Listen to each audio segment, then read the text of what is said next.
Supplements are a waste of money. For the most part. However, as an endurance athlete, there are a few supplements that I find useful and regularly take. So in this video, I'm going to explain what supplements I take, why I take them, and give non-supplement alternatives when applicable. That being said, I highly encourage you to watch the video linked in the video description of where I discuss why sleep, hydration, and good nutrition will prevent the need for most, if not all, supplements. If you've already watched this video or just don't care, then let's get right into it. As a reminder to current viewers and a warning to new ones, I'm not in the health field, I'm not a medical professional, I'm just an ordinary guy who is passionate about fitness and endurance sports, and I'm just here to spread my knowledge, give you some advice, and kind of give you a push to go off and do your own research. Additionally, this is an unsponsored video, so I have no obligation or desire to sell you anything. Any brands or supplements I show were purchased with my own money. And a recurring comment you'll hear from me today is to find whatever is cheapest or on sale from a reputable company, because at the end of the day, it's all the same shit with different packaging. Okay, for real, let's get into it right now. I want to start off with the only supplement that I feel is actually worth the money. My favorite supplement is Creatine Monohydrate, and if I could only choose one supplement to take, that would be it. Numerous studies have shown the vast benefits of creatine, and I believe that every athlete, if they can take it, should take it. There are numerous excellent YouTube videos, articles on why creatine is amazing and the health benefits and the effects, far better than what I could make, so I encourage you to check those out. Personally, I find that creatine aids me best after hard workouts, hard strength workouts, hard runs, and it allows me to fit more intense, high volume training workouts into a training block or a training week. Studies have shown mixed results on whether creatine aids in endurance performance, kind of erring on the side of it doesn't really. And I'll say that personally, I agree with these. I don't find that creatine aids in my endurance performance on any single run. However, over the course of a training week or entire training block, I noticed that the intensity, the volume, the overall quality of my workouts improves greatly when I'm taking creatine. For my favorite brand, as mentioned, I just find whatever's on sale. I got Optimum Nutrition, I got First Form, I got Muscle Tech back there. I really like Muscle Tech and Optimum Nutrition. Those are good brands. But honestly, I find whatever's on sale. I'll go on Amazon, something's like 60% off, I'll grab it. It's such a simple compound. It's got a long shelf life, so I always have some brands sitting around. My next favorite supplement are protein powders, and like creatine, these are easy to ingest and generally safe. I usually make smoothies with yogurt, fruit, creatine, ground flaxseed, ground chia seed. They make a really good meal replacement. However, if I'm strapped for time, if it's late at night, I'll toss them in there with some milk, chug it down, and hit my protein goal for the day. I usually eat enough meat and protein from other sources during the day, and I really only introduce protein shakes when I start doing heavy weightlifting in my training or when I really increase that volume of my running.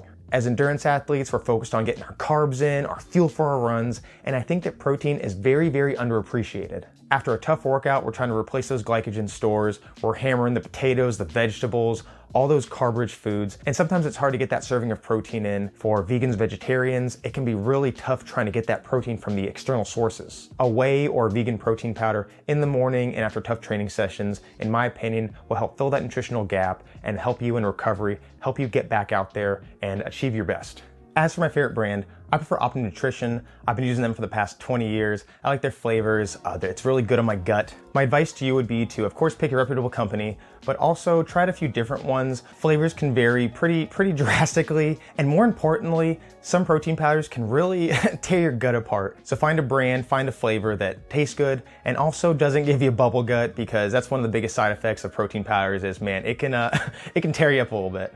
The last supplements I'm going to go over are ones that I can generally do without, but I still find beneficial. Ones that if I run out of them, I won't panic and go out and run and buy them right away, but ones that generally I'll find on my shelf at all times and I take periodically, if not semi-regularly. I'm going to go over these a little quicker than the last two, so buckle up. I like taking a multivitamin, which is actually quite controversial. I've never seen a supplement so widely contested, with some studies showing it's absolutely useless and others showing that it's vital. In my opinion, I'm not sure. I take a multivitamin for two reasons, one being that it's cheap, and two being that they come in gummy form, and it's a nice little tasty treat before bed. My advice is, if you're gonna take a multivitamin, choose a cheap version and stay away from those overly expensive ones. I know that Animal Pack is popular. They come in these pouches. There's like 20 pills. I see a lot of influencers on Instagram, on social media, always touting their newest form concoction. Honestly, these are gonna give you extremely expensive, extremely neon yellow urine. If you eat a balanced diet, you can skip the multivitamin entirely, but it doesn't hurt to fill those gaps in your nutrition. Beetroot extract is an incredible supplement for increasing endurance performance and can be skipped entirely if you like eating beets or drinking beet juice. However, I don't have the palate for beets, and I've tried beetroot juice a few times, and it tears my gut up, like, badly. Like, my advice to you is don't drink like half a glass of beetroot juice and immediately go out for a run. Bad things will happen. From personal experience. I did try a beetroot extract pill, and I've noticed that I've seen increased performance on my long runs and a bit of an increase in endurance. This is just an anecdote, but sometimes I'll pop one in the morning, go for a long run, then find myself nearing the completion of this run wondering why I'm feeling so good. I then cycle through my pre-run routine. What did I drink that morning? What did I eat? What did I take? And then I'll remember that, hey, I took that beetroot pill. This is the shittiest and least scientific blind case study you could do, but it's happened a few times. And I know it's not a placebo effect because I haven't even thought about it until I've been out on the run, already experiencing those performance gains, and remember that, oh, hey, yeah, I took that pill beforehand. Now, I don't take beetroot extract because generally it's pretty expensive, so I save them for my intense long runs or on race day. Eating straight beets is way cheaper, it's much healthier, you're gonna get all the nutrients you would get from those beets, so it also helps round out your diet. So if you can stomach beets, definitely do that instead of going for the pills and powders. The next supplement is fish or krill oils. These give me vital omega-3s, which I believe aid in joint health. And like many other supplements on this list, they can be skipped entirely if you're focusing on a good diet, in this case by eating enough fish. My family, they don't like fish. My wife, my son, my daughter, they hate fish. So I rarely get an opportunity to eat enough fish to get my omega-3s. So I'll take a fish or krill oil to fill those deficiencies. Now, opposite of multivitamin, these can get pretty damn expensive. There are also issues with overfishing due to the demand for these oils, causing some environmental concerns. So if you eat fish in your diet, please just skip it. For recovery during sleep, I take a zinc magnesium aspartate supplement, or ZMA. This can act like a sleep aid, giving you deeper, more productive sleep. The zinc is believed to be a testosterone booster, and the magnesium is believed to add as a muscle recovery catalyst and also keep your bowels regular. To sound like a broken record, if you're getting enough zinc and magnesium in your diet, you can skip it entirely. There's zero benefit to having extra of these compounds in your body, and you're just going to excrete it as waste. That being said, I must be deficient in zinc and magnesium because while I believe that I have a well-balanced diet, I still find that I sleep much better while I take ZMAs, and it also doesn't give me that loopy, groggy feeling that melatonin gives me. Speaking of which, I find that I have trouble falling asleep, and sometimes a very low-dose melatonin pill puts me right to bed. I take a maximum of 3 milligrams a night, sometimes only doing a half dose and taking 1.5 milligrams. If you're new to melatonin, you're going to go to the store, you're going to look on the shelves, and you're going to see 5 milligram and 10 milligram options. My advice would be to stay away from those. I started out taking the 5 milligram ones. I even took a 10 milligram one time, and I woke up feeling like I got kicked by a mule. I had the craziest dreams. I got 8 hours of sleep, but I woke up in a panic. It was so stressful. It was the worst night's sleep. I prefer these Nature's Made ones because they're a very low dose. Like I said, I buy them in half for a half dose, and I wake up in the morning. I still have some vivid dreams, don't get me wrong, but I wake up after 6, 7, 8 hours feeling really good. Another benefit of melatonin is that it's non-habit forming, but please try not to take it for a prolonged period of time, maybe every once in a while here and there when you're having trouble sleeping.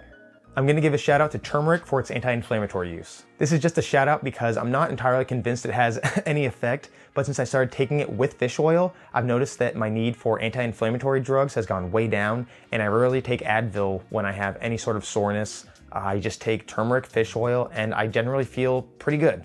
I like taking these Quinol gummies. These are very tasty. I like my multivitamin. They're a nice treat before bed. However, something else you could do is get some turmeric powder. You can make some delicious meals, some teas, and save a little bit of money.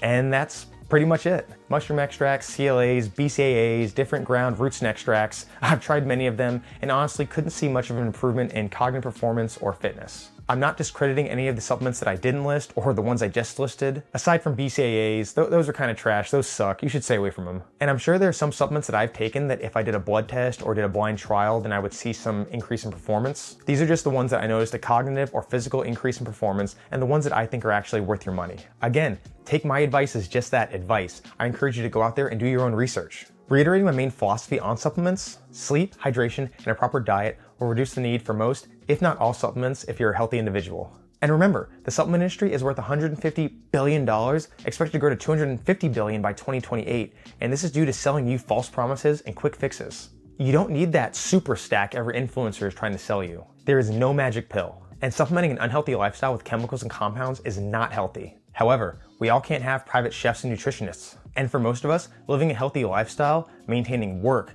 kids, training, it's a challenge all in itself. So when used correctly, supplements can possibly help you fill those gaps and achieve your fitness goals. I hope you found this video useful in some way, especially if you use it as a springboard to go out and do your own research. If you have any questions on supplements I did or didn't go over in this video, please leave a comment down below. I'll try to answer it if I have the knowledge and the confidence. As a reminder, I'm just a fitness enthusiast, so anything I say will be my unprofessional advice. However, also remember that I'm not trying to sell you anything, so any of my comments will be unbiased and free of bullshit. It may be wrong, but it's unbiased. I hope you enjoyed this video. Please consider liking and subscribing. Now let's get the hell up, get out there, and do something amazing.